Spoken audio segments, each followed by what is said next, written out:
నమస్కారం. ప్రతిధ్వనికి స్వాగతం.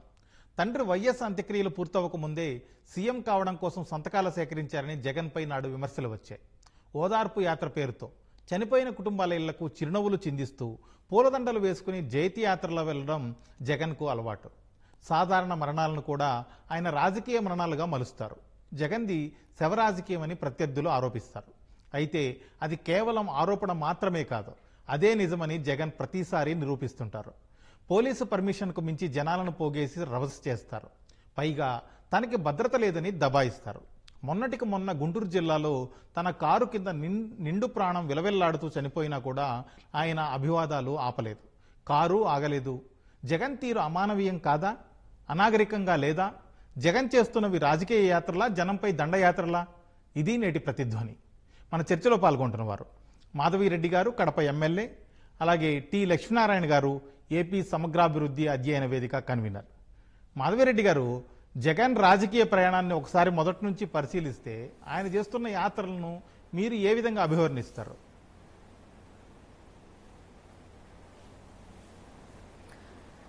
నమస్కారం అండి ప్రసాద్ గారు.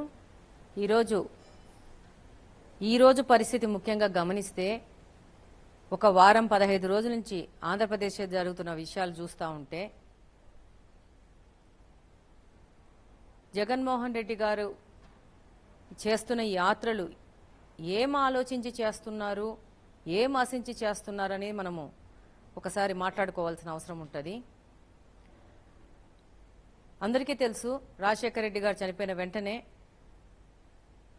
సంతకాలు సేకరించి సీఎం కావాలనుకున్నారు. అప్పుడున్న కాంగ్రెస్ పార్టీ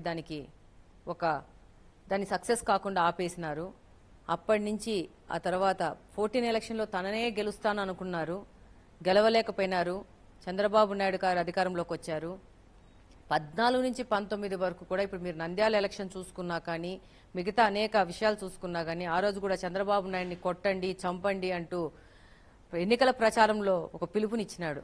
అంటే ప్రజలను రెచ్చగొట్టి, ప్రజల ద్వారా నేరాలు చేయించి, ప్రజల ద్వారా లబ్ధి పొందాలన్న ఒక ఆలోచన అనేది ఎవరికైనా అర్థమైపోతుంది. ఈరోజు 19లో ఎలక్షన్లో ఓదార్పు యాత్రలు పేరు చేసుకుంటూ ప్రజల దగ్గరికి వెళ్తూ వాళ్ళను ముద్దులు పెట్టుకున్నాడు, కౌగలించుకున్నారు.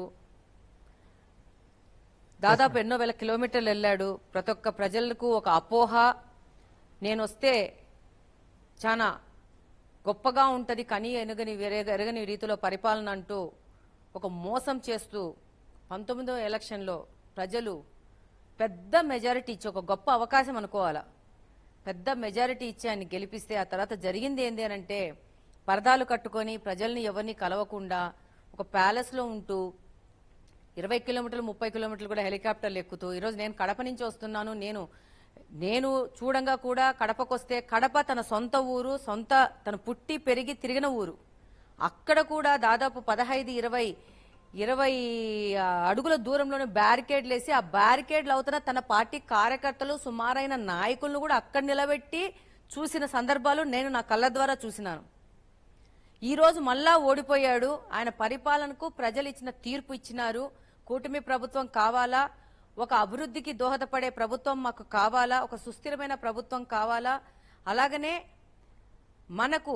మన పిల్లలకి, మన యువతకి గొప్ప అవకాశాలు ఇచ్చే ప్రభుత్వం కావాలా, ఈ దౌర్జన్యాలు, ల్యాండ్ గ్రాబింగ్లు, ఈ అవినీతి అక్రమాలు మాకు వద్దు అని ప్రజలు ఇచ్చిన రెఫరెండంని అవహేళన చేస్తూ, గెలిచిన వారం నుంచే ప్రభుత్వాన్ని పడిపోతుంది అంటూ ఢిల్లీలో వెళ్ళి దీక్షలు చేయడం కానీ, ఆ తర్వాత వచ్చేసి ఆంధ్రప్రదేశ్లో వచ్చి ఎవ్రీ 15-20 డేస్కి ఒక ప్రెస్ మీట్ ఇస్తూ, ఆ ప్రెస్ మీట్లో 3 నెలలకు పడిపోతుంది ప్రభుత్వం, 6 నెలలకు పడిపోతుంది ప్రభుత్వం, ఇంకా అయిపోయింది సంవత్సరము, ఇంకా 4 సంవత్సరాలు 3 సంవత్సరాలు మనం ఓపికగా భరిస్తే మనమే వస్తున్నాం అధికారంలో అంటూ ప్రజల్ని మళ్ళా ఒక అపోహకు గురి చేస్తూ, కానీ ప్రజల నుంచి వాళ్ళకు కావలసినంత రియాక్షన్ రాకపోవడం చూసి మళ్ళా సోషల్ మీడియాని యాక్టివేట్ చేసుకుంటూ ఇప్పుడు ప్రజల్లోకి వెళ్ళి ఓదార్పులంటూ నేరం చేసిన నేరస్తులందరినీ పోయి పలకరిస్తూ, గాంజా తాగి పోలీసులను కొట్టినోళ్ళని సపోర్ట్ చేస్తూ పోతున్నాడంటే ప్రజలందరూ గమనిస్తున్నారు, గమనించాల్సిన అవసరం ఉంది, పెద్దలు గమనించాల్సిన అవసరం వచ్చింది, సమాజ శ్రేయస్సు, ఆంధ్రప్రదేశ్ శ్రేయస్సు కోరుకున్న ప్రతి ఒక్కరు గమనించాల్సిన అవసరం ఉంది. ఈ రోజు ఈ 15-20 రోజుల నుంచి ఆయన చేసిన ఓదార్పు యాత్రలు ఎక్కడ జరుగుతున్నాయి? గాంజా తాగిన వాళ్ళ కోసం పోతున్నాయి.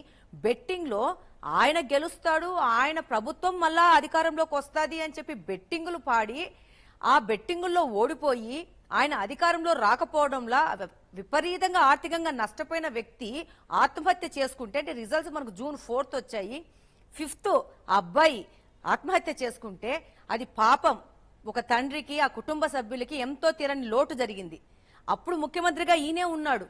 ఆ తర్వాత June 12వ తేదీన చంద్రబాబు నాయుడు గారు ప్రమాణ స్వీకారం చేసినారు.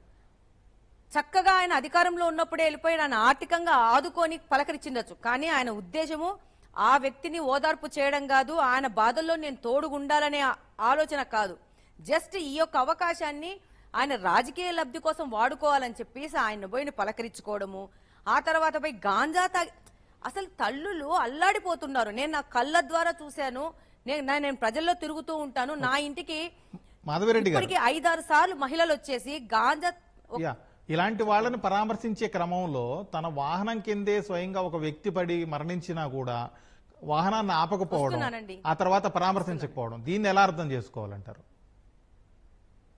అదేనండి, వస్తున్నాను. ఇంతమంది మహిళలు వచ్చి ఈ 5 ఏళ్లలో మా పిల్లలు పాడైపోయినారు, మమ్మల్ని కొడుతున్నారు, మమ్మల్ని ఫిజికల్ గా అసాల్ట్ చేస్తున్నారు, మీరు ఏదో ఒకటి చేసి ఆపండి అని చెప్పి మహిళలు పెద్ద ఎత్తున నా దగ్గరికి ఎమ్మెల్యేగా గెలిచి నాకు వస్తూ ఉన్నారు, ఒక హోప్ తో వస్తున్నారు. ఇలాంటి పరిస్థితిలో ఇది తప్పు, ఈ గాంజాని, మాదక ద్రవ్యాలని, ఈ డ్రగ్స్ ని మనం ఆపాలని మెసేజ్ ఇవ్వాల్సిన పెద్ద మనిషి అది ఇవ్వకుండా అది తాగి పోలీసులను కొట్టిన వాళ్ళని పలకరిస్తున్నాడు.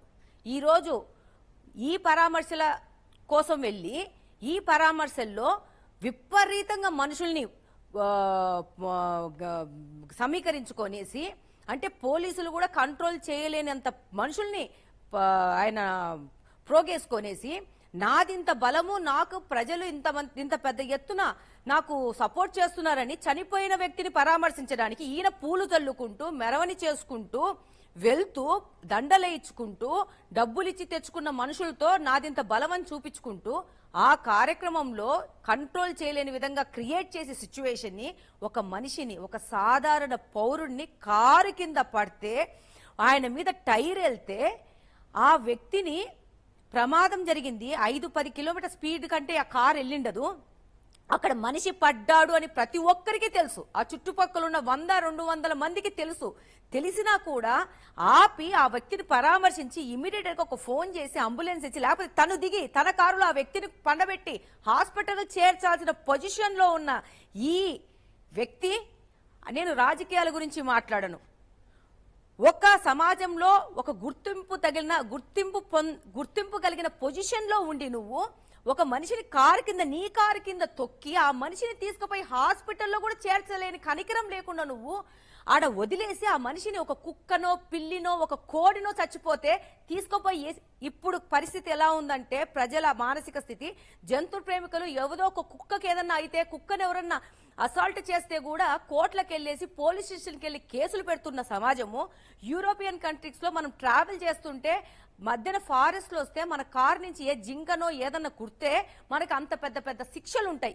మేము అక్కడ పోయి డ్రైవ్ చేస్తుంటే మాకు చెప్తారు ముందే, అనిమల్స్ ఉంటాయి ఈ ఏరియాలో, జాగ్రత్తగా నెమ్మదిగా పోండి అని. అంటే ఇలాంటి పరిస్థితి ఉన్న సమాజంలో ఒక మనిషి చనిపోతే రియాక్ట్ కాకుండా ఆ మనిషిని తీసుకెళ్లి ముళ్ళ పొదల్లో వేసి ఆ మనిషి చచ్చాడా బతికాడా చూడకుండా పూలు జల్లించుకుంటూ దండలేయించుకుంటూ అసలు మానవత్వం ఎక్కడికి పోతా ఉంది? ఒక బ్లాక్ డేగా ప్రకటించాలా ఈ రోజు? ప్రతి ఒక్క రోజు ఆ మనిషి చనిపోయిన రోజు సంతాప దినాన్ని రాష్ట్రం మొత్తము మనం చేసుకోవాలి. ఎంత మందిని నేను కలిశానంటే, ఎట్లాంటోళ్ళు, ఈవెన్ వైసీపీని సపోర్ట్ చేస్తున్న వాళ్ళు కూడా ఎంత బాధపడుతున్నారంటే, అంటే ఏంటి, ఒక మనిషి చావుకు విలువలేదా? సరే మేడం, మళ్ళీ ఎటెళ్తుంది సమాజం? హ్యుమానిటీ ఎటెళ్తా ఉంది? ప్రతి ఒక్కరం ఆలోచించాల్సిన విషయం అండి. ఇక్కడ పొలిటీషియన్ కాదు, వైసీపీ పార్టీ కాదు, either he is a bureaucrat, he is a doctor, he is a student, అన్ని పక్కన పెట్టండి. ఒక మనిషి ఇంకొక మనిషి చనిపోతుంటే ఏ విధంగా ఈ సమాజము రియాక్ట్ అవుతోంది, ఏ విధంగా వీళ్ళు ఉన్మాదులుగా మారిపోయేసి ఆ మనిషిని తీసుకెళ్లి ముళ్ళ పొదల్లో వేసినారంటే, నేను స్ట్రాంగ్ గా బిలీవ్ చేస్తున్నాను, చట్టాలన్నీ మళ్ళా ఒకసారి సమగ్ర పరిశీలన చేసి చట్టాల్లో మార్పులు తెచ్చి ఇట్లాంటి వాళ్ళని చాలా కఠినంగా శిక్షించాలంటున్నాను. యాజ్ ఎ రాజకీయంగా కాదు చెప్తున్నాను, యాజ్ ఎ సరే, ఫీమేల్ గా, మళ్ళీ వద్దామండి. యాజ్ ఎ మదర్ గా నేను చెప్తున్నాను. యా. లక్ష్మీనారాయణ గారు, ఇప్పుడు జగన్ ఓదార్పు యాత్రల నుంచి ఇప్పుడు జరుగుతున్న పరామర్శ యాత్రల వరకు వాటిని ఆ పార్టీ నిర్వహిస్తున్న తీరు సరైనదిగానే అనిపిస్తుందా మీకు?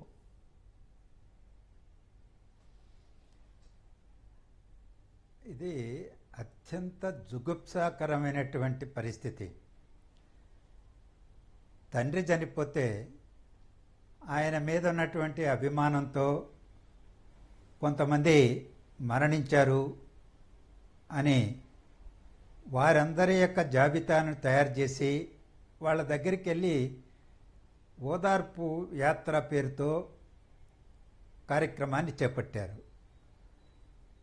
అది ఓదార్పన్నా ఎవరైనా ఒక చనిపోయినా వాళ్ళ ఇళ్ళ దగ్గరికి వెళ్ళి పరామర్శ చేయాలంటే సాదాసీదాగా వెళ్ళాలి, అక్కడ వాళ్ళను కుటుంబ సభ్యులను పరామర్శించాలి, వాళ్ళకు ఊరట కలిగించాలి, ఏదైనా వీలైతే ఆర్థిక సహకారాన్ని అందించాలి. అది ప్రచారం కోసం, ఆర్భాటం కోసం, శాంతి భద్రతల సమస్యలను సృష్టించేటువంటి రీతిలో ఎవరు కూడా చెయ్యకూడదు. అది ఓదార్పుగా ప్రజలు భావించరు, పరామర్శగా ప్రజలు భావించరు. గతంలో ప్రతిపక్ష నాయకుడిగా ఉన్నప్పుడు ఉమ్మడి రాష్ట్రంలో కానీ, తర్వాత కాలంలో కానీ, లేదా ముఖ్యమంత్రిగా ఉన్నప్పుడు కానీ, ఇప్పుడు మళ్ళా ప్రతిపక్ష నాయకుడిగా కానీ ఆ విధమైనటువంటి రీతిలో జగన్మోహన్ రెడ్డి గారు వ్యవహరించకపోవడం చాలా ఆశ్చర్యం కలిగించే అంశం, గర్హనీయం కూడా.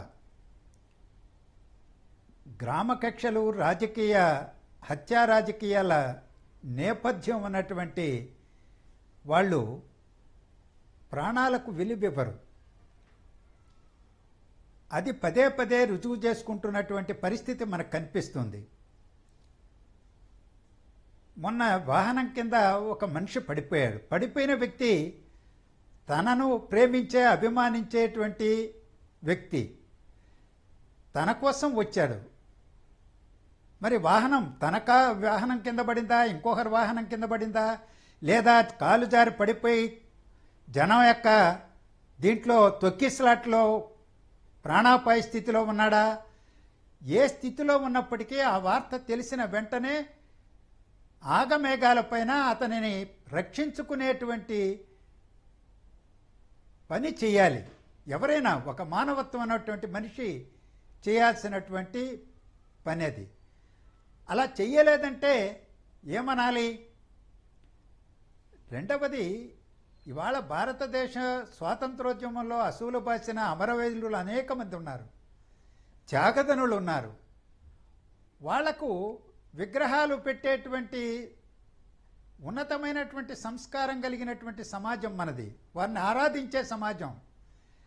కానీ దురదృష్టవశాత్తు ఈరోజు ఎక్కడికి అయిపోయిందంటే, సంఘ వ్యతిరేక కార్యకలాపాల్లో పాల్గొనేవాళ్ళు, రౌడీలు, గూండాలు హత్యలు గావించబడితేనో, చనిపోతేనో, ఏ కారణం చేత చనిపోయినా వాళ్ళకు విగ్రహాలు పెట్టి వాటిని ఆవిష్కరించే పేరుతో జనాన్ని పోగేసి ఈ విధంగా జనం తొక్కిస్లాట్లోనో, వాహనాల కింద పడో ప్రాణాలు కోల్పోయాల్సినటువంటి ఒక దౌర్భాగ్య పరిస్థితి ఈ సమాజంలో రావడం, అందులో ఆంధ్రప్రదేశ్ సమాజంలో రావడం చాలా దురదృష్టకరమైనటువంటిది.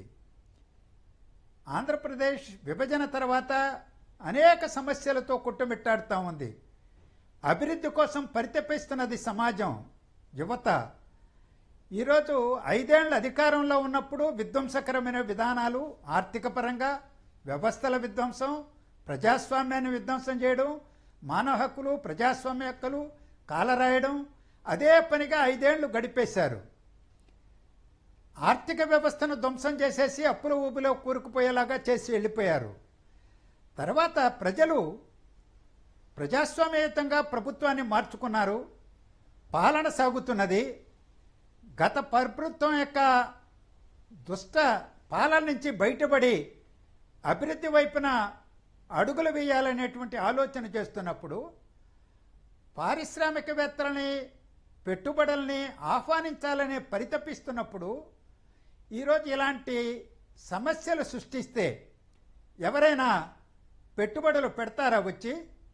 అందులో అమరావతి రాజధాని ప్రాంతంలో ఇలాంటి ఘటనలు పునరావృతం అవుతుంటే, అమరావతి పైన నిందలు వేస్తుంటే, శాంతి భద్రతల సమస్యలు సృష్టిస్తుంటే, పెట్టుబడులు రాకుండా నివారించడం కోసం ఒక వ్యూహాత్మకంగా ఈ పనులు చేస్తున్నారా అనే అనుమానం కూడా వస్తున్నది.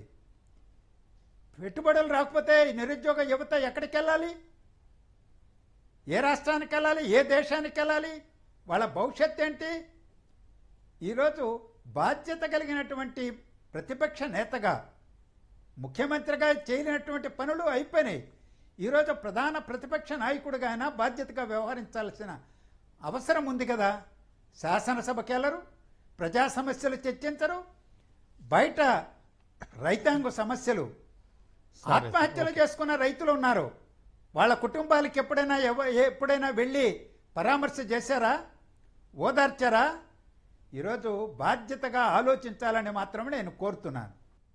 మాధవిరెడ్డి గారు, జగన్ ఏమంటున్నారంటే, నేను సీఎంగా ఉన్నప్పుడు ఏ రోజైనా ప్రతిపక్షంలో ఉన్న చంద్రబాబు లేకపోతే పవన్ కళ్యాణ్ యాత్రలకు అడ్డుపడ్డానా అని ప్రశ్నిస్తున్నారు ఆయన. మీరేమంటారు దీని మీద? ఈరోజు చంద్రబాబు నాయుడు గారు అధికారంలోకి రాగానే ప్రతి ఒక్క తెలుగుదేశం కార్యకర్తకు కానీ, ప్రతి ఒక్క కూటమిలోని ప్రతి ఒక్క కార్యకర్తకు కానీ చెప్పినది ఏంటంటే, ఏ విధమైన కక్ష సాధింపు చర్యలు వద్దు అని చెప్తూ మనం అభివృద్ధికి కట్టుబడి ఉన్నాము.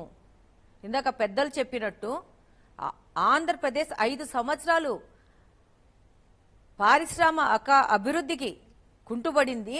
కాబట్టి ఆంధ్రప్రదేశ్ని ముందుకు తీసుకుపోవడం మన లక్ష్యము. చాలా మంది తెలుగుదేశం పార్టీ కానీ, తెలుగుదేశం పార్టీలోని కార్యకర్తలు కానీ, నాయకులు కానీ ఈ గత 5 సంవత్సరాలు చాలా ఇబ్బందులు పడ్డారు, చాలా కేసులు పెట్టుకున్నారు. నాకు కూడా తెలుసు, ఒక్కొక్కరి మీద వందల కేసులు ఉన్నాయి అంటూ అసెంబ్లీలో ప్రతి ఒక్క ఎమ్మెల్యేని అడిగి మీ మీద ఎన్ని కేసులు ఉన్నాయి, మీ మీద ఎన్ని కేసులు ఉన్నాయంటే చెయ్యి ఎత్తనోళ్ళు లేరు ఎమ్మెల్యేగా ఈరోజు గెలిచిన వాళ్ళు. అలాంటి పరిస్థితి నుంచి అందరి మనసులో కోపం ఉన్నా కానీ ఆంధ్రప్రదేశ్ అభివృద్ధి అనేది ముఖ్యం అనుకొని చంద్రబాబు నాయుడు గారు ఒక పిలుపిచ్చారు. అది చంద్రబాబు నాయుడు గారి యొక్క చేతగానితనం అనుకుంటున్నారు ప్రతిపక్షంలో ఉన్న వాళ్ళు. కానీ ప్రతిపక్ష హోదా కూడా వాళ్ళకి లేదనుకోండి.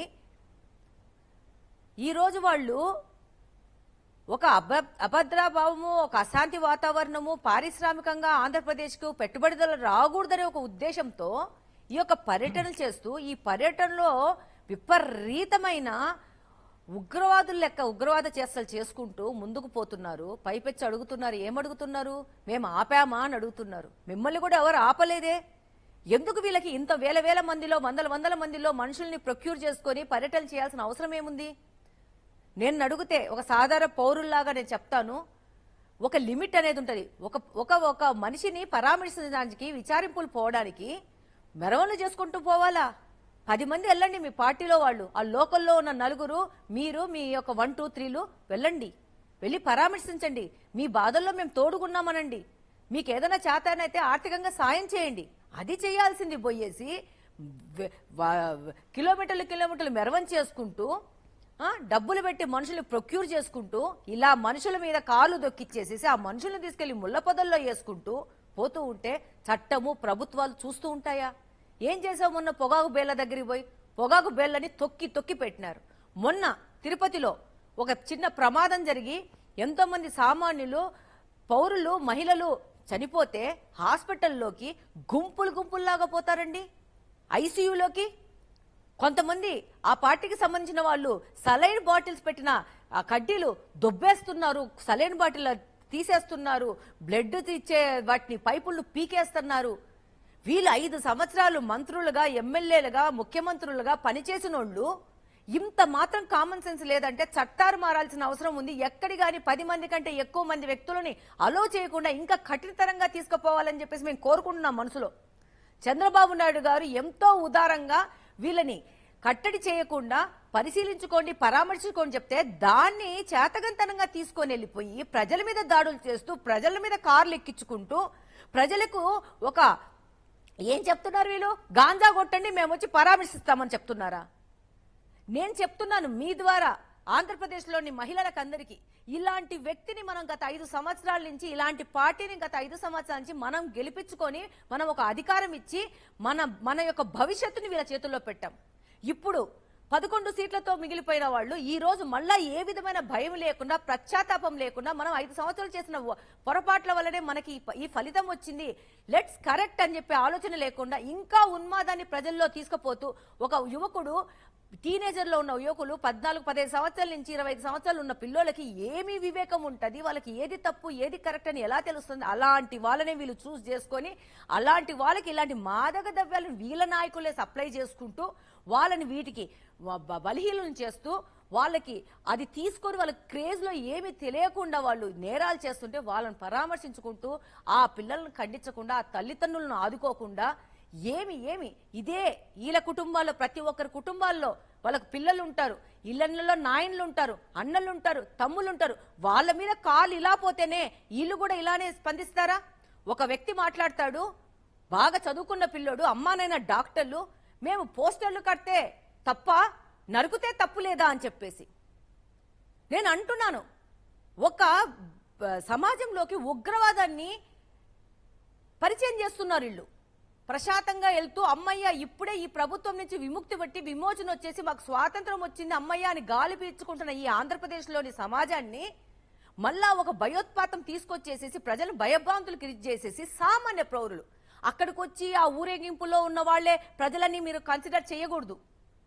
సామాన్యులు చాలా మంది ఉన్నారు, లక్షల మందిలో ఉన్నారు, కోట్ల మందిలో ఉన్నారు. అలాంటి వాళ్ళకి మంచి ప్రశాంతమైన వాతావరణం కోరుకుంటుంటే నేను డిస్టర్బ్ చేస్తాను, నేను ప్రపంచవ్యాప్తంగా నేను ఇలాంటి డిస్టర్బ్ చేస్తూ ఫేమస్ అవుతాను అనుకునే పార్టీకి మనం ఏం చెప్తామండి? చట్టాలను కఠినం చేసుకుంటూ పోలీసు వ్యవస్థ, న్యాయ వ్యవస్థ కఠినంగా పోవాల్సిన అవసరం ఉంది. నేను నా మనసులో కోరిక పెడుతున్నాను, నా మనసులో మాట చెప్తున్నాను. న్యాయ వ్యవస్థ సుమోటోగా ఈ కేసు తీసుకొని వీళ్ళ మీద కఠినమైన రిస్ట్రిక్షన్స్ పాస్ చేయాలి. వీళ్ళు ఎక్కడికన్నా బయటికి రావాలంటే ఇంతమంది వ్యక్తుల కంటే వీళ్ళు మూవ్ కాకూడదు అని చెప్పేసి ఒక రిస్ట్రిక్షన్ ఇవ్వాలా. లేకపోతే ఎట్టెళ్తా ఉంది మాధవి గారు? పారిశ్రామికవేత్తలు ఆంధ్రప్రదేశ్ కి రావాలంటే భయపడిపోయే పరిస్థితి తీసుకొస్తున్నారు. మాధవి గారు, ఇప్పుడు జగన్ ఏ జిల్లాలో పర్యటిస్తే ఆ జిల్లాలో ఏదో ఒక వివాదం సృష్టించడం, దాన్ని మరో విధంగా టర్న్ చేసి ప్రభుత్వానికి చుట్టడం, ఆ తర్వాత వాళ్ళ సొంత మీడియాలో వక్రీకరించి రాయడం, ఇది ఒక అలవాటుగా మారిందంటారు వైసీపీకి? ఇప్పుడు మీరు గమనిస్తే వీళ్ళు వెళ్తారు ఒక కార్యక్రమానికి, ఆ తర్వాత వాళ్ళ సోషల్ మీడియా కాలకేయులందరూ దిగుతారండి సమాజంలోకి. అక్కడ ఒకవేళ ఇది తప్పు అని ఎవరన్నా మాట్లాడితే వాళ్ళని నీచమైన లాంగ్వేజ్ తో కామెంట్లు పెట్టడము, మాట్లాడడము, వాళ్ళు ఎందుకు పీతి మీద రాయేస్తే మన ముఖమే చుట్లుతాది అనుకోని చెప్పేసి వెనక్కిపోయే విధంగా వీళ్ళు పరిస్థితి క్రియేట్ చేస్తే ఎట్టెళ్తుంది ఆంధ్రప్రదేశ్ కానీ మన సమాజం కానీ? రేపు మీకు పిల్లలు ఉన్నారు, నాకు పిల్లలు ఉన్నారు, ప్రతి ఒక్కరికి పిల్లలు ఉన్నారు. వాళ్ళకి రేపు 10 సంవత్సరాల తర్వాత, 5 సంవత్సరాల తర్వాత ఏ విధమైన సమాజాన్ని మనం ఇస్తున్నాము? ఎంతసేపు మనకు రాజకీయ లబ్ధి, మనం పొలిటీషియన్స్ కాబట్టి ప్రతి ఒక్క విషయాన్ని మనం రాజకీయంగా వాడుకొని ప్రభుత్వాన్ని బద్నాం చేస్తున్నారు అనుకుంటున్నారు. కానీ 2025లో ఉన్నాము. సోషల్ మీడియా కానీ ప్రతి ఒక్కటి మీడియా కానీ చాలా స్ట్రాంగ్ గా ఉంది. ప్రతి ఒక్కరికి ఆలోచించుకునే వివేకం ఉంది. ఏదో 10-20 మంది ఉన్మాదులు వాళ్ళు చెప్పేది చెప్తా ఉంటే మంచి ఏది, చెడేంది, నిజమేంది, అబద్ధమేంది గ్రహించలేని స్థితిలో ఆంధ్రప్రదేశ్ అయితే లేదు.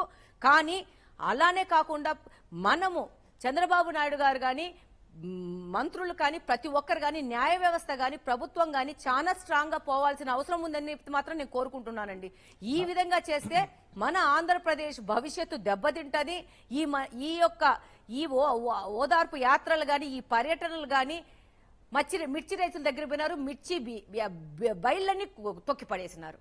హాస్పిటల్కి పోతారు, హాస్పిటల్లో సలైన్ పైపులు, ఆక్సిజన్ పైపులు పీకేస్తారు. ఏంటి ఇది? ఆ ఓదార్పు? ఇదే ఓదార్పు? మీరు ఏం చేస్తున్నారు? అక్కడికి వెళ్ళి ఓదారుస్తున్నారా? వాళ్ళ బాధలో భాగం పంచుకుంటున్నారా? లేకపోతే వాళ్ళని ఇంకా బాధలోకి దొబ్బాలనుకుంటున్నారా? ఎట్టెళ్తా ఉంది సమాజం ఎట్టెళ్తా ఉంది? చాలా మనసు బాధగా ఉందండి. ఈ యొక్క వీడియో చూసినప్పటి నుంచి, ఆ మనిషి మీద కారు పోయినప్పుడు చూసినప్పటి నుంచి మన సమాజం ఎలా పోతా ఉంది, ఎలాంటి వ్యక్తుల చేతుల్లో మన సమాజాన్ని డిక్టేట్ చేస్తున్నారు వీళ్ళనేది ప్రశ్నించుకోవాల్సిన అవసరం ఉంది. చాలా పెద్ద ఎత్తున దీనికి ఒక మూవ్మెంట్ జరగాల్సిన అవసరం ఉంది. రాష్ట్రంలోనే కాదు, దేశం మొత్తం మీద దీని మీద ఒక పెద్ద మార్పు, విప్లవం కోసం ముందుకు పోవాల్సినట్టుంది. ఏంటిది? మనుషుల మీద ఓకే. కారు దొక్కించడం ఏంటి? కనీసం ఆ మనిషిని పరామర్శించకపోవడం ఏంటి? పుల్ల పొదలు వేసుకోవడం ఏంటండి మనిషిని? లక్ష్మీనారాయణ గారు ఇప్పుడు వైఎస్ వివేకానంద బై మిస్టేక్ కుక్కకో పెళ్లికో తగిలితే వాళ్ళ కుక్క పిల్లి అయ్యో అని చెప్పి ఒక్క నిమిషం ఆపి మనము అయ్యో సరే కుక్కకి మేడం, మళ్ళీ ఏమైనా వద్దాం. పిల్లికి ఏందని దిగుతాం మనం. లక్ష్మీనారాయణ గారు ఇప్పుడు వైఎస్ వివేకానంద రెడ్డి హత్యనే తీసుకుంటే 2019 ఎన్నికల ముందు జగన్ ఏమని ప్రచారం చేశారు? ఆ తర్వాత ఏం జరిగింది? దీన్ని స్వార్థ రాజకీయం అనాలా లేకపోతే శవ రాజకీయం అనాలా?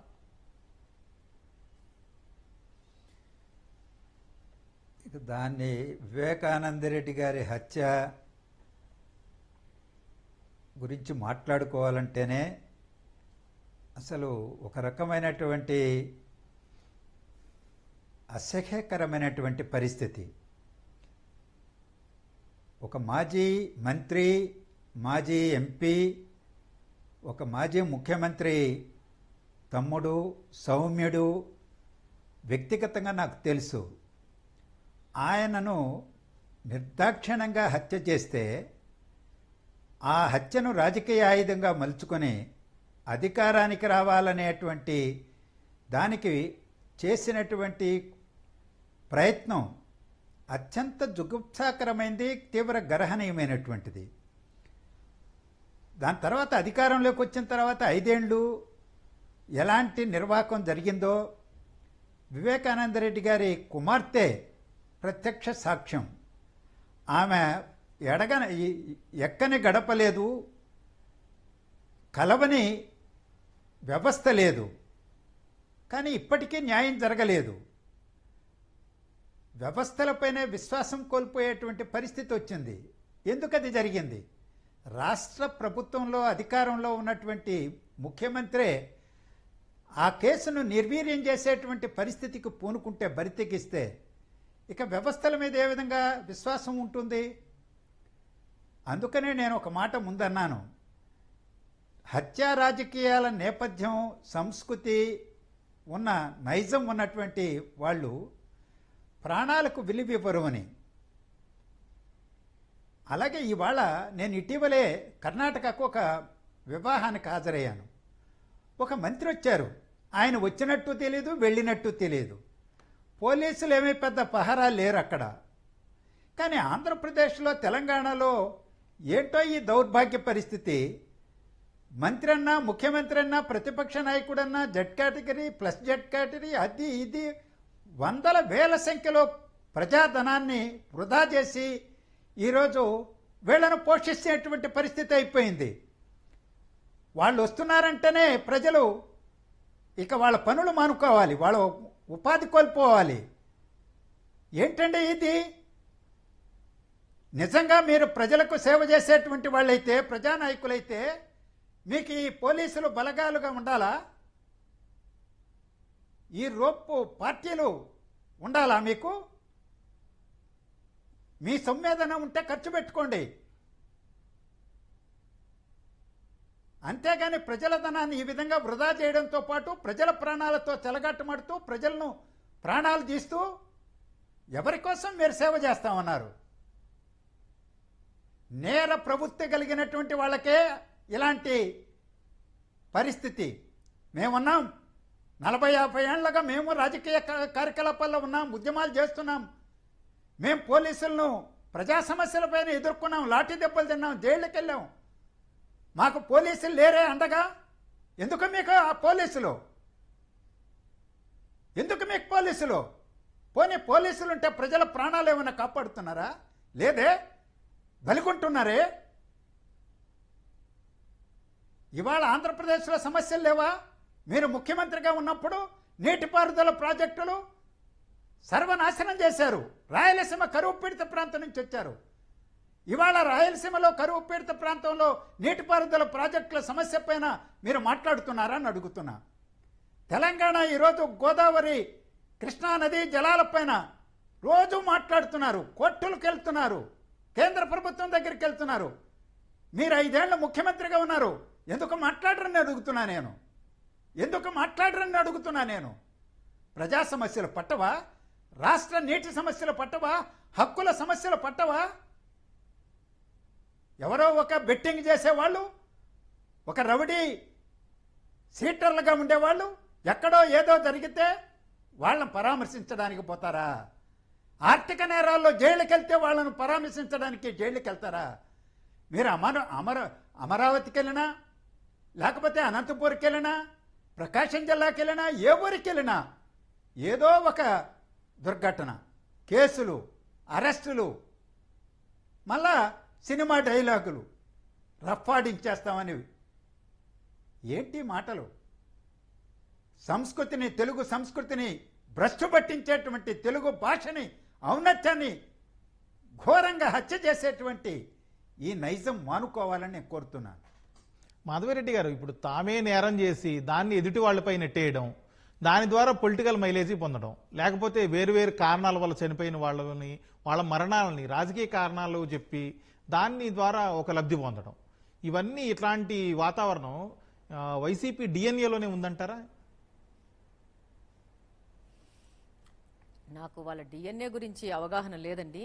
కాకపోతే ఈరోజు 11 సీట్లు వచ్చి ప్రజల తిరస్కారానికి గురయ్యి, ప్రజల్లో ఇంకా పార్టీ ఉంది, మేము యాక్టివ్గా ఉన్నాము, ఆ పార్టీలో ఉన్న కొంతమంది ఉన్మాదులను యాక్టివేట్ చేసుకొని ఉంచుకోవడానికి ఈ యొక్క ఓదార్పులంటూ ఈ రాజకీయ పర్యటనలు చేసుకుంటూ వాళ్ళే అక్కడ ఒక హంగామా, ఒక హడావిడి క్రియేట్ చేసుకొని దాన్ని ప్రభుత్వానికి అంటగట్టాలనే ప్రయత్నం మాత్రం చేస్తున్నారనేది రాష్ట్రంలోని ప్రతి ఒక్కరికి అవగాహనే. ఈరోజు అనంతపురంలో వెళ్ళారు, హెలికాప్టర్ దిగింది, హెలికాప్టర్ పగలగొట్టారు, హెలికాప్టర్ మీద దాడి జీనికిపోయారని చెప్పారు. మరి అనంతపురంలో ఆ యొక్క హెలిప్యాడ్ నుంచి హెలికాప్టర్ ఎనికి తిరిగి ఎట్టెళ్ళింది అనే దాని మీద సమాధానాలు లేవు. ఒక అపోహను క్రియేట్ చేసేసి, ఒక అబద్ధాన్ని ప్రజలకు చెప్పేసేసి, ఆ తర్వాత ఎవరి పాటికి వెళ్ళేసి వాళ్ళు సైలెంట్గా ఉండి, ఆ తర్వాత ఈ యొక్క సోషల్ మీడియా వాళ్ళని పెట్టేసి వాళ్ళ ద్వారా సోషల్ మీడియాతో రాజకీయాలు నడపాలనే యొక్క సాంప్రదాయాన్ని తీసుకొచ్చినారని మాత్రం చెప్పగలుగుతున్నానండి. ఈరోజు ఎక్కడ వీళ్ళు చేసిన అవినీతుల జోలికి ప్రభుత్వం వెళ్తే మమ్మల్ని ఆ పార్టీ కాబట్టి మమ్మల్ని ఫోకస్ చేస్తున్నాను, మమ్మల్ని టార్గెట్ చేస్తున్నాను అని అంటున్నారే కానీ మీరు నేరాలు చేయలేదా? మీరు భూ కబ్జాలు చేయలేదా? మీరు అవినీతి చేయలేదా? చెయ్యకపోతే మీరు జరిగే ఒక విచారణని కొనసాగించడానికి సహకరించండి. మీరు నేరం చేశారా చేయలేదా అనేది విచారణలో తేల్తది. ఈరోజు ఒకటే లక్ష్యం వాళ్ళకి, ఆంధ్రప్రదేశ్లో ఒక అభివృద్ధి లేకుండా అశాంతి వాతావరణాన్ని క్రియేట్ చేయడం అనేదే వాళ్ళకి ఆలోచన తప్పితే ఇంకొక ఆలోచనతో వీళ్ళు పని చేయట్లేదు. వీళ్ళకి యువత భవిష్యత్తు అక్కర్లేదు, యువతకు ఫ్యూచర్ అక్కర్లేదు, వాళ్ళకి ఏ విధమైన జాబ్స్ అవసరం లేదు, వాళ్ళు చెడిపోవాలా, వీళ్ళు పరిచయం చేసిన గాంజా ఈ డ్రగ్స్తో వాళ్ళు మగ్గిపోవాలా, వాళ్ళ దగ్గర దేహి అనుకుంటూ ప్రజలు ఉండాలా, ప్రజలు ఎందుకు పనికి రాకుండా పోవాలనే విధాన ఆలోచనతో ముందుకెళ్తున్నారు తప్పితే మనము పుట్టినాము, మనకు భగవంతుడు ఇంత అవకాశాన్ని ఇచ్చినాడు, రాజకీయంగా ఇంత స్కోప్ ఇచ్చినాడు, అందులో ఎంతో కొంత మనం ప్రజలకు సేవ చేద్దాము, ప్రజల మెప్పడ పొందుదాము, ఇదిగో ఈ అమరావతిని ఫినిష్ చేసి ఇదిగో ఇది అమరావతిని ఆంధ్రప్రదేశ్కి అప్పచెప్పినామనే ఆలోచన కాదు. అమరావతిని ఎలా చంపేయాలా, ఒక రాజధాని లేకుండా ఎలా చెయ్యాలా, ఒక కన్ఫ్యూజ్డ్ వాతావరణంలో ఎట్లా ఉంచాలనే దాని మీద ఆలోచనలు తప్పితే ఒక పోలవరాన్ని నెగ్లెక్ట్ చేసినారు. అసెంబ్లీలో ఏది పడితే అది మాట్లాడుకుంటూ వచ్చినారు. తీరా ప్రభుత్వం మారినాక చూస్తే పోలవరాన్ని ఎంతో డ్యామేజ్ చేసేసి ఈరోజు ఇంత కష్టాల్లో రాష్ట్రాన్ని వదిలినారు. మాధవరెడ్డి గారు, అలాగే ఇప్పుడు వైసీపీ తీరు చూస్తుంటే మళ్ళీ మేము అధికారంలోకి వస్తాం, ప్రతిపక్షాలని రప్ప నరికి చంపుతామని జగన్ యాత్రలో బహిరంగంగా ఫ్లెక్సీలు కట్టి మరీ బెదిరిస్తున్నారు.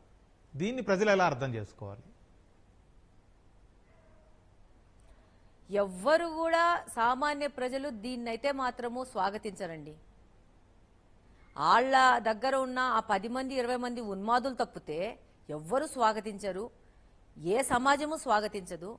వాళ్ళు ఈ యొక్క యువకులు మంచి చెడు తెలియని వయసులో ఉన్న వాళ్ళని రెచ్చగొట్టి ఇలాంటివన్నీ చేయిస్తున్నారు, ఇలాంటివన్నీ ఫ్లెక్సీలు పెడుతున్నారు.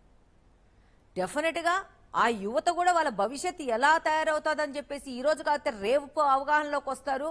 ఒక్కరొక్కరు ఆ పార్టీకి దూరమయ్యే పరిస్థితి వస్తుంది. ఇదే విధానం జరిగితే భవిష్యత్తులో వాళ్ళకు మనగడు ఉండదని నా అభిప్రాయము. ఏ రోజైనా కానీ అభివృద్ధి, ప్రశాంతమైన వాతావరణాన్ని కోరుకుండే వాళ్ళకే భవిష్యత్తు ఉంటుంది. ప్రతి ఒక్కరూ ఈరోజు మనము 24వ ఎలక్షన్లో పొరపాటున తప్పు చేసింటే ఏం పరిస్థితి ఉండేదో ఇప్పుడు వాళ్ళు మనకు చూపిస్తా ఉన్నారనేది ప్రతి ఒక్కరు మాట్లాడుకుంటున్నారు. ప్రతి ఒక్క గృహిణి తన ఇంట్లో కూర్చొని పక్కనున్న ఆడోళ్ళతో మాట్లాడేదే ఎంతో మంచి ఆలోచన చేసి మనము కూటమి ప్రభుత్వానికి ఓటేశాము కాబట్టే ఇలాంటి యొక్క పరిస్థితి నుంచి మనము రాకుండా మనల్ని మనం కాపాడుకున్నామని చెప్పి గుండెల మీద చేతులు వేసుకుని నిద్రపోయే పరిస్థితులు ఈరోజు రాష్ట్రం ఉంది.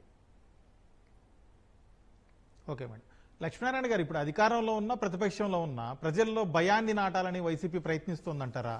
తమను ఎదిరించే వాళ్లకు పుట్టగతులు ఉండవు, పుట్టగతులు లేకుండా చేస్తామనే ఒక బెదిరింపు ధోరణి వాళ్ళ ప్రకటనలో కనిపిస్తుందా?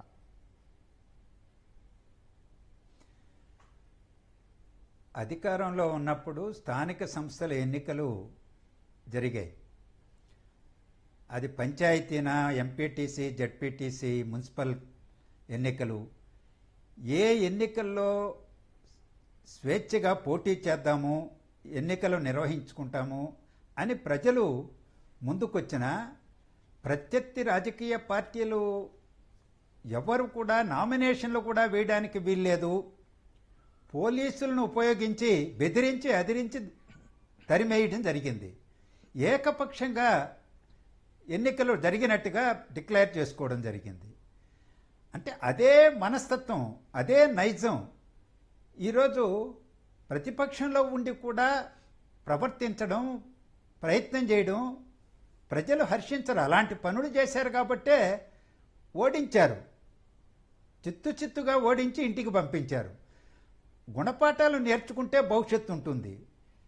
హింసతోనూ, బెదిరింపులతోనూ, దౌర్జన్యంతోనూ మళ్ళా తిరిగి అధికారంలోకి రావాలంటే ప్రజలు చాలా చైతన్యవంతులు. అది సాధ్యం కాదు. నాకు బాధ కలుగుతుంది ఒక్కొక్కసారి. ఆంధ్రప్రదేశ్లో ఎంతో చరిత్ర కలిగినటువంటి తెలుగు జాతి ఇవాళ ఎలాంటి దుస్థితికి నెట్టబడిందని. మాధవరెడ్డి గారిదే ఒక ఉదాహరణ చెప్తాను నేను. ఆమె శాసనసభ్యురాలు. కడప మున్సిపల్ కార్పొరేషన్లోకి వెళితే అధికారం వాళ్ళ చేతుల్లోనే ఉన్నది. మేయర్, అత్యధిక మంది సభ్యులు. ఒక మహిళ శాసనసభ్యురాలికి ఒక కుర్చీ కూడా వేసే సంస్కారం లేదా మనకి? ఆమె నిలబడే ప్రొటెస్ట్ తెలియజేస్తున్న స్పందించే గుణం కూడా లేదా? ఇదే ప్రజాస్వామ్యం?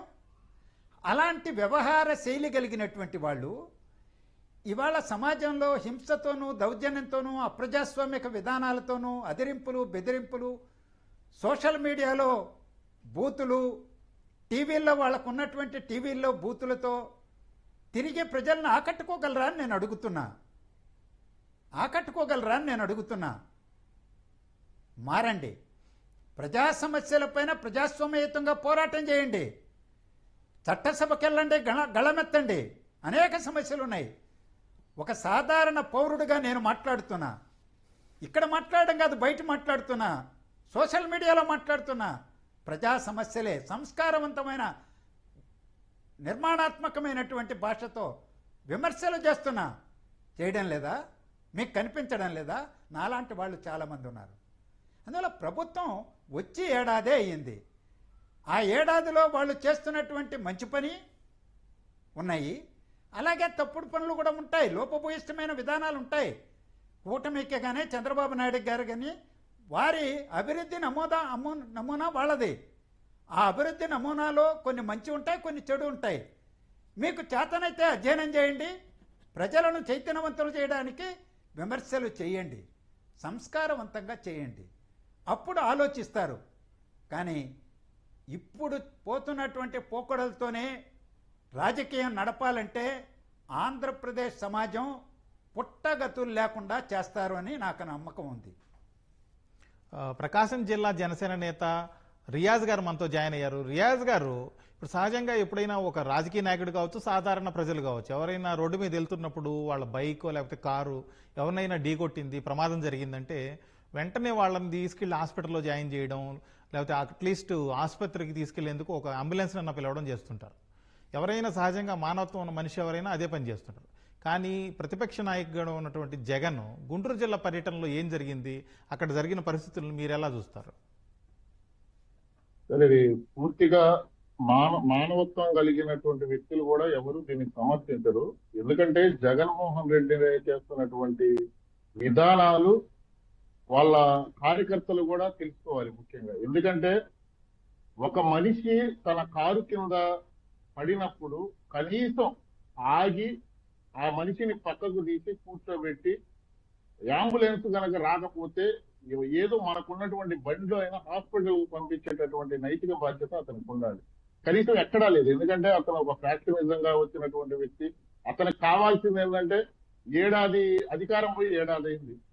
ఈ ఏడాదిలో ఈ రాష్ట్రంలో ఉన్నటువంటి ఎన్డీఏ కూటమిని భ్రష్టు పట్టించాలి. ఎలా భ్రష్టు పట్టించాలి?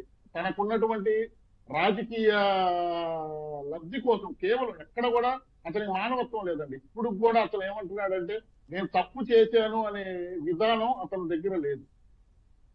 ఒక మనిషి చనిపోతే 10 లక్షల రూపాయలండి అతను వెలగట్టి అతను తప్పించుకోవడానికి మాట్లాడుతున్నారు. ఇతను ఎలా ఉన్నాడంటే, ఇప్పుడు దాకా పరామర్శించిన అన్ని కూడా చూడండి. ఇప్పుడు తెనాలి పోయాడు. తెనాలిలో ఎవరిని పరామర్శించాడండి? ఒక గంజాయి తాగే బ్యాచ్ ని అతను వెళ్ళి అక్కడ రౌడీ చేయడం పరామర్శించాడు. ఇక్కడ ఎవరిని పరామర్శించాడండి? ఇక్కడ ఒక వ్యక్తి బెట్టింగ్ పెట్టి ఓడిపోతే, అది ఎవరి వల్ల ఓడిపోయాడు? వైనాడ్ 175 అని చెప్పి అమాయకమైనటువంటి కార్యకర్తల్ని రెచ్చగొట్టి ఈ విధంగా ఆత్మహత్య చేసుకునేటటువంటి విధంగా ఇతను ప్రేరేపించి చంపించాడు. దాని తర్వాత ఒక కార్యకర్త టైర్ కింద పడి చనిపోయాడు. ఇంకొక కార్యకర్త గుండెపోటు వచ్చి చనిపోయాడు. మరి టైర్ కింద పడ్డ కార్యకర్తకి 10 లక్షలు ఇచ్చినటువంటి వ్యక్తి మరి గుండెపోటుతో చనిపోయినటువంటి కార్యకర్తకి ఎందుకు ఇవ్వలేదండి? వీటన్నిటికి కూడా ఇతను ఏంటంటే, ఈ రాష్ట్రంలో విద్వేషాలు రెచ్చగొట్టాలి, ఆంధ్ర రాష్ట్రాన్ని భ్రష్టు పట్టించాలి అనే ఒక సైకో విధంగా. ఎందుకంటే మొన్న మా జిల్లాలో కూడా చూసాం మేము. జగన్ జిల్లాకు వచ్చినప్పుడు సాక్షి ఛానల్లో మహిళల గురించి కించపరుస్తూ మాట్లాడితే, ఇలా మాట్లాడటం తప్పు, మీరు క్షమాపణ అడగండి అని చెప్పి వందలాది మంది మహిళలు జగన్ ని నిరసన తెలియడానికి వచ్చారు. దూరంగా నిలబడి వాళ్ళ మీద రాళ్లు విసిరేసి వాళ్ళ తలకాయలు పగలగొట్టే విధంగా, రక్తం గారే విధంగా వాళ్ళు ప్రయత్నించారంటే దాన్ని కూడా ఎంకరేజ్ చేస్తారు. అలా జరిగిన తర్వాత పల్నాడులో పోలీసు వారు కొన్ని ఆంక్షలు పెట్టారండి. మీరు మాత్రమే రండి, మీరు పరామర్శకు వస్తే ఏమి ఇబ్బంది లేదు, మీరు రండి అంటే ఆయన బల ప్రదర్శన చేసుకోవడానికి వచ్చినటువంటి వ్యక్తి. అసలు సమాజంలో, ఎందుకంటే ఒక రాజకీయ పార్టీ నడిపే వ్యక్తి, ఒక రాష్ట్ర మాజీ ముఖ్యమంత్రి అయ్యుండి ఇలాంటి పద్ధతులు అవలంబించేటటువంటి ఈ ప్రజాస్వామ్యంలో గాని ఈ సమాజంలో గాని ఉండేటటువంటి వ్యక్తి అయితే కాదు. మాధవిరెడ్డి గారు, వైసీపీ ప్రభుత్వం ఉన్నప్పుడు మాచర్లకు వెళ్ళిన టీడీపీ నేతలు బోండా ఉమామహేశ్వరరావు అలాగే బుద్దా వెంకన్నల మీద వైసీపీ నాయకులు అప్పుడు దారుణంగా దాడి చేశారు. అలాగే టీడీపీ హెడ్ క్వార్టర్స్ మీద వందల మంది వైసీపీ నాయకులు కార్యకర్తలు వెళ్లి ధ్వంసం చేశారు. ఏంటంటే జగన్, అప్పుడు ముఖ్యమంత్రిగా ఉన్న జగన్ ఏమన్నారంటే, నన్ను విమర్శించినందుకు మా వాళ్లకు బీపీ వచ్చింది, అందుకే దాడి చేశారని సమర్థించారు కూడా. ఒక పార్టీ అధినేతగా, అప్పట్లో ముఖ్యమంత్రిగా ఆయన హింసను సమర్థించడం ఎంతవరకు సమంజసం అంటారు? సమంజసమే కాదండి. ఒక రాష్ట్రానికి పెద్ద, ఒక రాష్ట్ర ముఖ్యమంత్రిగా అలాంటి మాటలు అనేది మాట్లాడితే ఆ యొక్క పొజిషన్కి దానికి అనర్హుడిగా మనం అనుకోవాలా. He is not suitable for that position, అంతే. ఈరోజు ఒక్క బుద్దా వెంకన్న మీదనే కాదు, బోండా ఉమనే మీదనే కాదు, పార్టీ ఆఫీస్ మీదనే కాదు, రాష్ట్రం మొత్తం దాడులు జరిగినాయి గత 5 సంవత్సరాల్లో. రాష్ట్రం మొత్తం వాళ్ళ నుంచి వ్యతిరేకించిన వాళ్ళనందరినీ జైల్లో తీసుకుపోయారు. మా కడపలో అప్పుడున్న ఎమ్మెల్యేని విమర్శించినందుకు ఎంతమంది, ఆయన ముస్లిం కమ్యూనిటీ నుంచి వచ్చిన వ్యక్తి అయినా కానీ ఎంతో మంది ముస్లింల మీద కేసులు పెట్టేసేసి లాకప్లు వేసిన రోజులు నేను చూసినాను. మేము బయటకు వచ్చి కొవ్వొత్తుల ర్యాలీలు చేస్తే మా మీద కేసులు. నేను ఈరోజు ఎలక్షన్లో ఒక 2 సంవత్సరాల నుంచి నేను దిగింది, నా మీద 6-7 కేసులు ఉన్నాయి, కోర్టులలో నడుస్తూ ఉన్నాయి. ఎక్కడ పడితే ఎక్కడ ఒక పొలిటికల్గా కానీ, ఒక సమాజ శ్రేయస్సు కోసం కానీ ఎవరన్నా వచ్చి మాట్లాడితే వాళ్ళ మీద అఘాయిత్యాలు చేయడము, దాడులు చేయడము, అంటే ఒక భయం. మనం వాళ్ళకి ఎదురుపోతే మనకు భవిష్యత్తు ఉండదు, మనకు ప్రాణాలు ఉండవు, మనము ఆర్థికంగా ప్రతి ఒక్క దాంట్లో మనం నష్టపోతామనే భయం కల్పించేసేసి ఎవ్వరూ రారు, ఇంకా నాకు అడ్డం వచ్చే వాళ్ళు లేరు, పోటీ చేసే వాళ్ళు ఉండరనే ఒక ఒక సిచ్యువేషన్ ని క్రియేట్ చేస్తే ఒక పెద్ద తుఫాను సునామీ లాగా ఈసారి 2024లో 164 సీట్లతో కూటమి ప్రభుత్వం వచ్చిందంటే ఇలాంటి స్టేట్మెంట్స్, ఇలాంటి దాడులు, ఇలాంటి పరిస్థితుల వల్లనే వచ్చిందనేది అవగాహన కూడా ఈ రోజు కూడా లేదు. Okay madam. ఈ రోజు కూడా మనకి ఎందుకు వచ్చాయి 11 సీట్లు అనేది ఒక్కసారి అవగాహన చేసుకుంటే ప్రతి ఒక్కటి వాళ్ళకి తెలుస్తుంది. ఈ రోజు మాట్లాడతారు సరే సోషల్ మేడం. మీడియాలో ప్రతి ఒక్క ఎమ్మెల్యే ఈవీఎం ఎమ్మెల్యేలంట. లక్ష్మీనారాయణ గారు ఏ ఇప్పుడు విధంగా ఎవరైనా EVM పార్టీ ఎమ్మెల్యేలైనారు? Yeah okay madam. Lakshminarayana garu ఎవరైనా పార్టీ క్యాడర్ తప్పుడు మార్గంలో వెళ్తుంటే లేకపోతే హింసా ప్రవృత్తితో ప్రవర్తిస్తుంటే అది తమ పార్టీకి నష్టం చేస్తుందని అధినేత అనే వ్యక్తి ఎవరైనా వారించాలి వాళ్ళని. అలా చేయకపోగా జగన్ తమ క్యాడర్ను మరింత ప్రోత్సహించడం మీకేమనిపిస్తుంది? నేరాల ప్రవృత్తినే రాజకీయాలలో ఆయుధంగా సంధించాలని, అదిరించి బెదిరించి లొంగ తీసుకొని రాజ్యాధికారానికి రావాలనేటువంటి ఒక మనస్తత్వం గ్రామ కక్షల నేపథ్యంలో ఉండే వాళ్ళకే ఉంటుంది. అది ఈరోజు ఆంధ్రప్రదేశ్లో అలాంటి పద్ధతుల్లోనే గతంలో అధికారంలోకి రాగలిగాము, అధికారంలో ఉన్నప్పుడు చెలాయించాము, వాటి ద్వారానే తిరిగి రాగలమనేటువంటి భ్రమల్లో జీవించేటువంటి వాళ్ళుగా ఇవాళ కనిపిస్తామన్నారు. అలాంటి వాళ్ళు అసలు నేతే, ఒక రాజకీయ పార్టీని అధినేతే హింసా రాజకీయాల ప్రవృత్తి కలిగిన మానసిక స్థితిలో ఉంటే ఇక కార్యకర్తలు వాళ్ళు చేసేటువంటి వాటిని ఏ విధంగా తప్పుపడతారు? వాళ్ళని ఏ విధంగా చక్కదిద్దాలి, క్రమశిక్షణలో పెట్టుకోవాలి? మీరు అటువంటి పోకడలు నేను సహించను, పార్టీ నుంచి బహిష్కరిస్తాను అని ఎవరైనా అటువంటి నాయకుల నుంచి ఊహించగలరా? నేనైతే ఊహించడం లేదు. రాజకీయ పార్టీ యొక్క నైజమే అదిగా మారిపోయిందనేది గమనిస్తూ ఉన్నాం. ఈరోజు రాజకీయాలు ప్రక్షాళన జరగాలి. రాజకీయ ప్రక్షాళన జరగాలంటే ఎన్నికల సంస్కరణలు కూడా జరగాలి. అనేక విషయాలతో ముడిపడి ఉంది.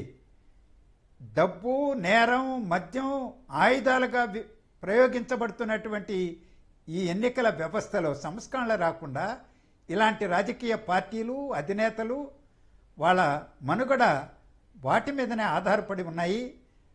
రాబోయే కాలంలో అయినా సరే ఇవాళ రాజకీయ పార్టీలు సంస్కరించబడాలంటే, ప్రక్షాళనకు గురి కావాలంటే సరే లక్ష్మీనారాయణ గారు. సంస్కరణలు అమలు కావాలని కోరుకుంటున్నాను. రియాజ్ గారు, ఇప్పుడు హింస అనే ఒక ఆయుధాన్ని తీసుకొని అధికారం సాధించాలి అని చెప్పి వైసీపీ చాలా బలంగా భావించింది. ఆ క్రమంలోనే 2024లో ప్రజలు చాలా ఘోరంగా ఓడించారు ఆ పార్టీని. అయినా కూడా ఆ పార్టీ గుణపాఠం నేర్చుకోలేదంటారా? కొంచెం బ్రీఫ్గా చెప్పండి సార్, తక్కువ టైం ఉంది.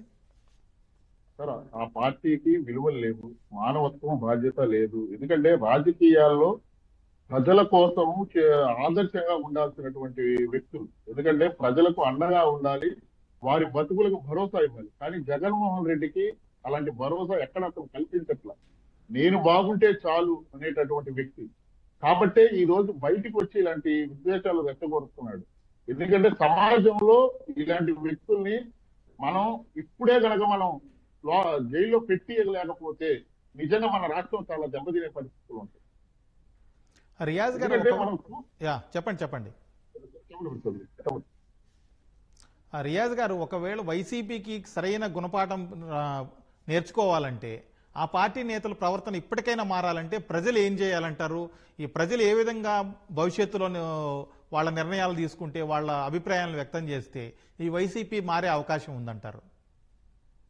సార్, వైసీపీ ఇప్పుడు కుక్క తోక వంకర అంటారు. వైసీపీ ఇలాగే ఉండిద్ది. ఎందుకంటే వాళ్ళ ప్రవృత్తే నేర వృత్తి నుంచి వచ్చినటువంటి వ్యక్తులు. అధ్యక్షుడు ఎలా ఉంటే కార్యకర్తలు కూడా అలాగే ఉంటారు. ఎందుకంటే ఆయన పరామర్శించేది కూడా ఎలాంటి వ్యక్తుల్లో మనం చూసాం. సమాజానికి హానికరమైనటువంటి వ్యక్తుల్ని ఆయన పరామర్శిస్తున్నాడు.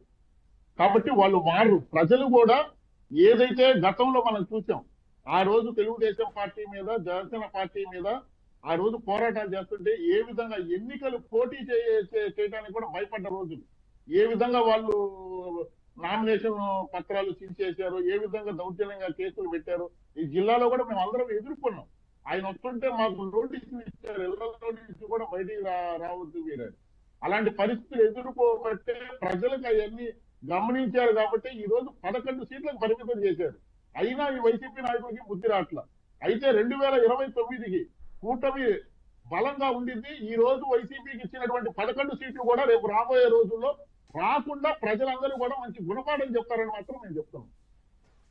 ఎందుకంటే ఈ రాష్ట్ర మాజీ ముఖ్యమంత్రి అయి ఉండి, ఒక రాజకీయ పార్టీ నాయకుడు అయి ఉండి, ఆయనే రఫా మీరు కోసుకుంటారంట అంటే తప్పేంటంటే ఇంకా అసలు ఇంకా అంతకంటే దారుణమైన వ్యాఖ్యలు ఏముండేయండి. ఒక ప్రజానాయకుడిగా నువ్వు అసలు మాట్లాడే మాటేనా అది? అసలు ఈ సమాజంలో నువ్వు సమర్థిస్తావా ఇలాంటి మాటల్ని? చెప్పండి, మనుషుల్ని కోసుకొని వెళ్ళిపోతారా? అంటే అసలు మనం ప్రజాస్వామ్యంలో ఉండావా? చట్టాలు పనిచేస్తాయా? సరే రియాజ్ గారు, మాట్లాడేటప్పుడు కూడా కొద్దిగా హుందాగా మాట్లాడాలి. అవి ఇవన్నీ కూడా ప్రజలు గమనిస్తున్నారు. ఓకే రియాజ్ గారు, కంక్లూడ్ చేద్దాం. ఇది వాటి ప్రతిధ్వని. నమస్కారం.